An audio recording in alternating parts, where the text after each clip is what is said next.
Hey guys, Jeremy here with Simple Little Life. Welcome back to the second part of making this little, well, what do we call a Pocket Pal 2? Basically like a really small pocketable fixed blade EDC type knife thingamajigger. It's actually really late in the day right now. It's 3 o'clock in the afternoon. First thing this morning, like super early, I had to take my son into the city for a first aid course, like an all day long first aid, CPR and all that jazz. That kind of threw off my early editing scheme. Then I've been busy with other projects working out here. And yeah, we're just getting out here now. I was smart enough to run some temper cycles while I couldn't be out here, so these knives, these blades are all tempered up. I didn't make it overly clear last night why I used my forge instead of my kiln.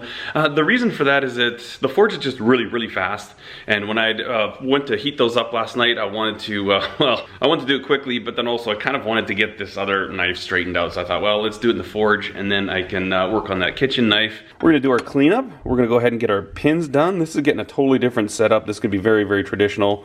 That's kind of why I left that grind with that 5-degree bevel. There you go, you can have a good comparison. So this is a 5-degree bevel. This is, what did I measure that out to? I think this is like a 2.2 degree bevel. Pretty much bring it up to a full flat grind on there.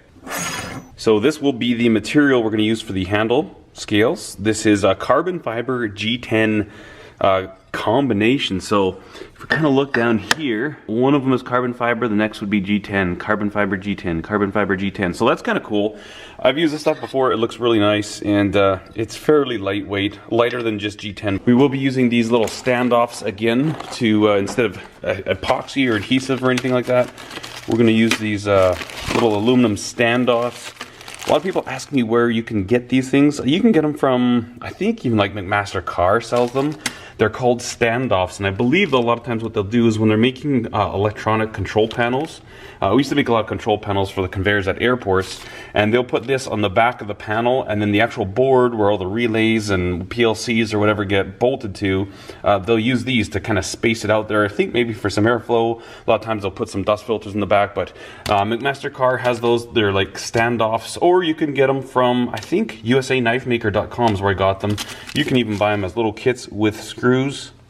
I just go to my local industrial supply house and get my own screws. What I'm thinking with this one especially is that I'd like to have a blacked out finish on here. I was almost thinking about just leaving that, but that would be a little bit lazy. I'm gonna do some type of an acid stone wash or something like that, and it would be nice to be able to bolt the scales on, shape the profile, and that way I can etch it and then bolt everything together, and we'll be able to keep the nice darkness around the outsides and the insides of the tang that normally grind away if you have glued on scales. Now, if there's one thing you should know, working with this carbon fiber is nasty. Anything you're cutting, even wood, wear your PPE. Make sure you always have a respirator, but also with this stuff, I find that this actually itches my skin really bad. I know all these things, G10s, micartas, none of that stuff's good for you. This stuff I find to be particularly bad, so I always wear long sleeves when I'm grinding this, and then absolutely an absolute must is a respirator, and I always clean up too. I always vacuum this stuff up when I'm done. Let's go ahead, we'll mark out the scales, and then we'll cut them out and get on with it.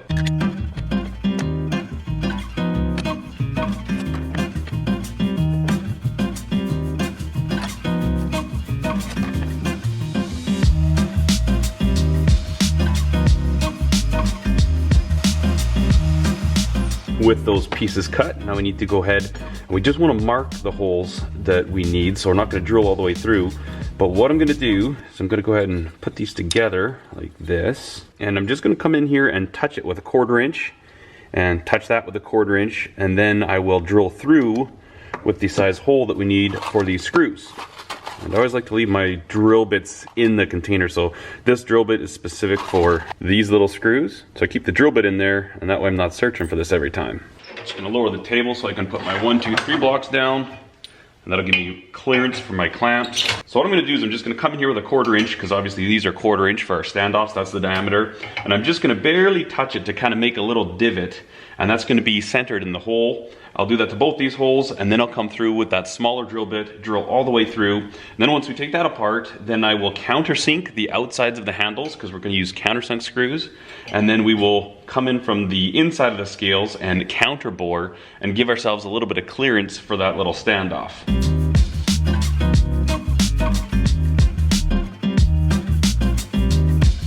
I'm not sure how well it shows up, but you see we've got a little tiny divot. There you go, right in the center of each of those.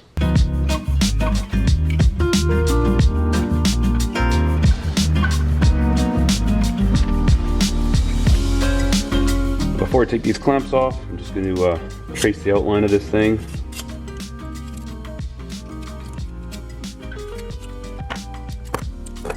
And then what I'm also going to do, an R for right and an L for left.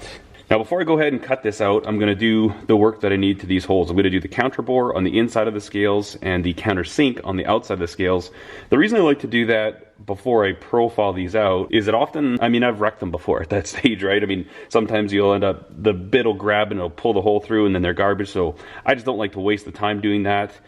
Get this done first, at least that way if these get wrecked, I haven't spent the time getting these all profiled. Drill presses are a tool that I wish I had more of.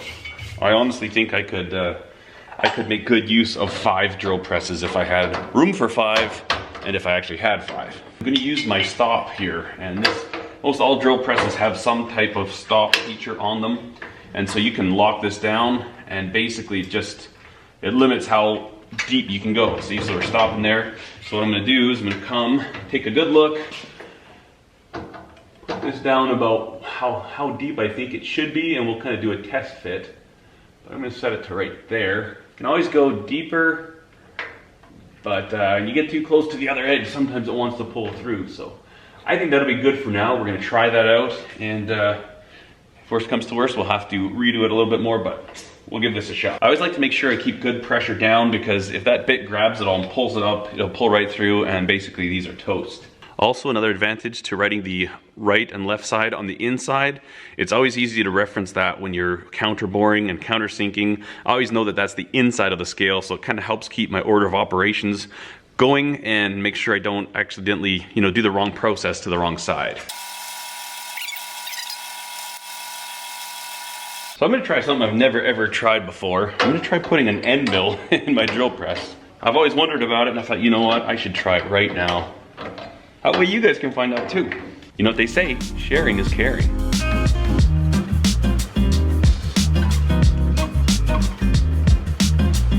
Yes, I think we are in the business. No gaps, and we still have a decent amount of material there for a countersink, so I think that is going to be good. I'm glad I tried that, because I think from now on, that is going to be my method. I'll get the hole started with a 1/4 inch, and then use this to come and clean up the bottom of it. That works really, really well. I'm stoked. This is probably the proper way to do it. When you think about that, you've got this flat surface. You want that to land on a flat shoulder at the bottom of a hole. You don't want it to be on a taper, so. There we go. Always good to try new things. Now we're at the old milling machine. You could obviously do this on a drill press. I just happen to always, typically I'll leave a countersink in here. Going to just kind of start coming down, countersinking, and I'll be checking every so often with my screw just to make sure, just to see what our fit is like. Once I have the fit that I want, I'll zero the readout, and then I'll know what depth to go to every time. Again, if I had another drill press, it might be best almost to do this on a drill press, because then you can just set your stop again, but this works just as well.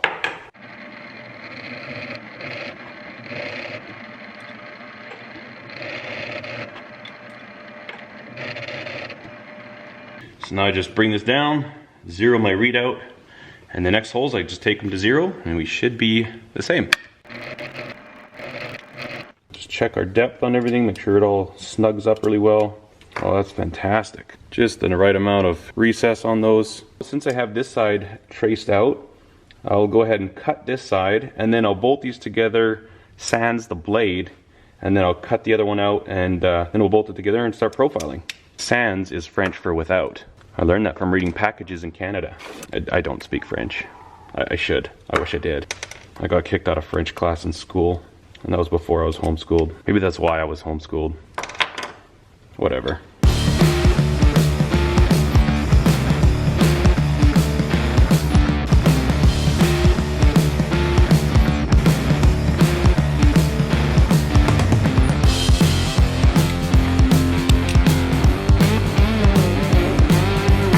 Since we're trying a bunch of new stuff with this build, something I've never tried before is taping the face of these scales, so that when I'm sitting on my work rest and trimming everything to the tang, I'm going to tape them so that they don't scrape. I'm not sure how well it's going to work, but we learned one cool thing from trying something today.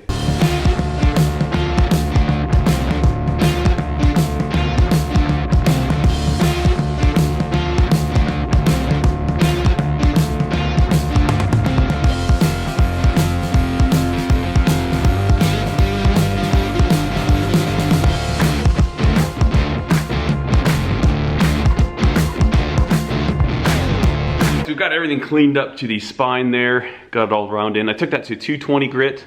And the next step of the process, we're going to figure out what we want this radius right here to be. So I'll kind of figure it out on one of them, kind of grind a radius in there. Then I'll bolt these together without the blade again, bring them in together so I can match those exactly the same. I think for profiling this way, what I'm gonna do is I'm gonna keep it very simple, just a real light 45 degrees. I wanna maintain that carbon fiber on the top there. I don't really want that going away. I love the look of that. And I just want it to be very simple, kind of elegant, not gonna be heavily contoured or anything like that, but just a really comfortable knife that just looks really good. I think that tape was a good idea. It's done a pretty good job of keeping scratches down because I wanna keep as much of this surface as I can. The one pain with it though is that as I was grinding away the material, the tape wouldn't grind, so it was kind of just folding over, and I kept having to get in there with my little razor knife and trimming it away. I was kind of worried about it maybe not sitting flat if it was kind of hung up on some of that tape, but it turned out pretty good. I just love the look of the carbon fiber, that grain in there. That is so cool, especially when you polish it all up, it just really pops. So let's go ahead and get this thing radiused, and we'll start grinding and shaping the handles.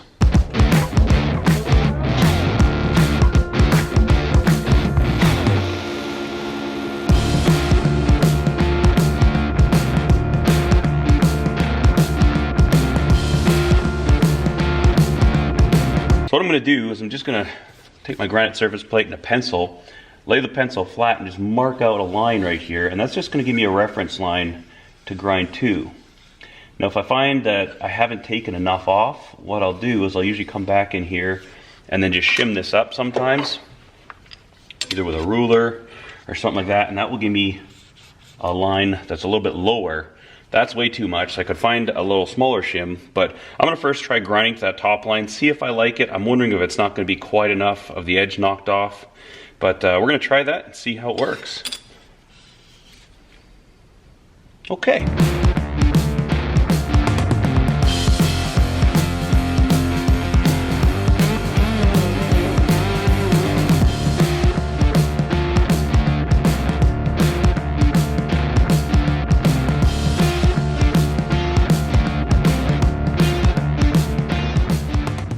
Good morning. Yes, morning. It is actually the next day. Last night while I was grinding this, there's a lot of things going on around here and I couldn't focus properly. I wasn't in the zone. When I find that I do my best work, it's when literally there's nothing else on my mind and I'm just so focused, like laser focused on what I'm doing. Way too busy around here last night for me to get into that state.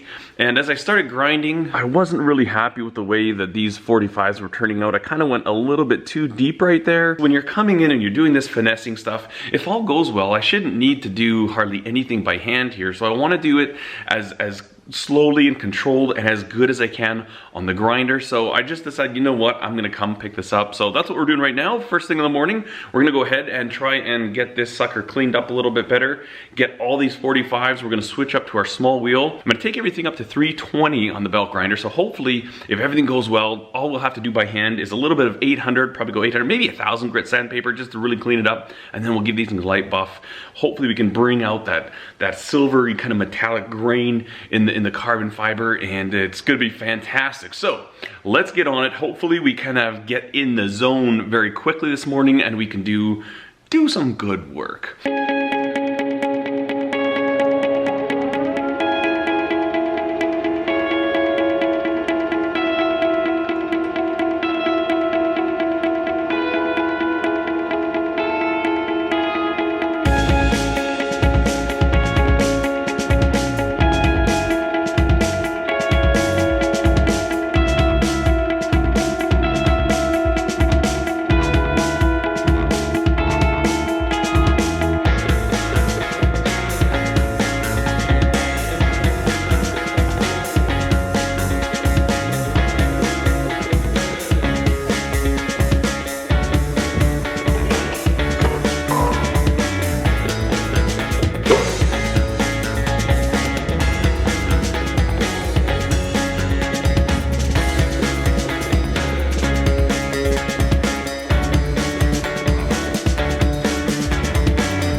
We just have a little bit more just finesse sanding to do on these, but we're gonna leave those alone for now. What we're gonna jump to is finish grinding in our bevel. The reason for that is that I'm going to do an acid stone wash on this, and while this is doing its acid thing and its stone wash thing, I can be doing the polish thing on the scale. So, trying to maximize efficiency, let's get onto this sucker.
All right, so we've got this thing blasted, and I'm actually gonna change things up a little bit. Instead of doing an acid stone wash, I'm gonna try gun bluing followed by a stone wash. I've never used this before, followed by a stone wash, so I'm really curious to see what that's gonna look like. Actually, before we do this, we need to put the logo on here. What was I thinking?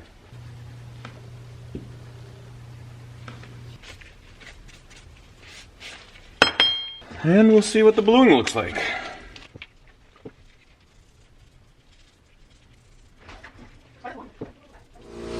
All right, so this little knife has been in the tumbler for about literally like 3 minutes. I don't want to do too much. Ceramic abrasive media. These are little diamonds, pyramids. And let's see if we actually have anything there. I'm not sure if we gave it enough time. I don't know, that was about 3 minutes. And in that little tumbler that I made that I usually use, that guy right there, it usually takes about 20 minutes and it's much louder, so I don't know, that might be my new way to get the acid stone wash. All right, so here's the finish we ended up with. I like it, it's kind of interesting. It's different than when I do it in my little tumbler that I made.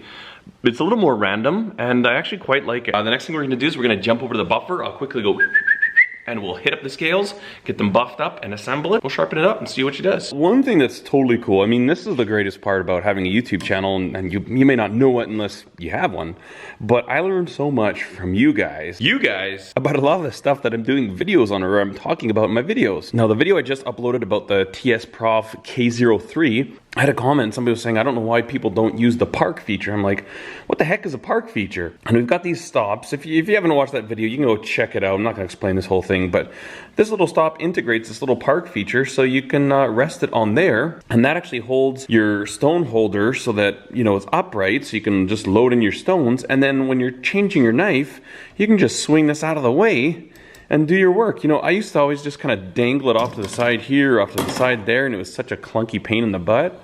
Look at that. Park feature. Keeps it perfectly level.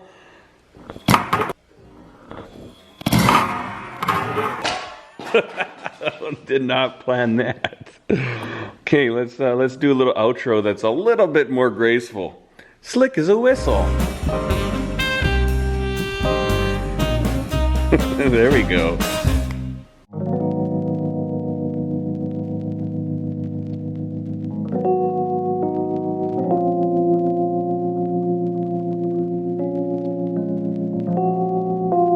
The part that I'm waiting for. We got those scales cleaned up real nice and shiny. Well, there we have it. Super clean design, very nice and simple. Nice and light. That thumb jimping is just landed perfectly for my hands at least, so I can just grab it. Ended up going with the full flat grind on this bad boy, and then sharpen it up with the TS Prof. I haven't checked for sharpness yet. Let's do that. It's kind of a bit of a toothy edge. I haven't honed it. Oh yeah, that's great. So this is a 1000 grit stone, and no honing or anything. So it cuts a little different than if I were to take it to a hone and stuff, but got no issues with that.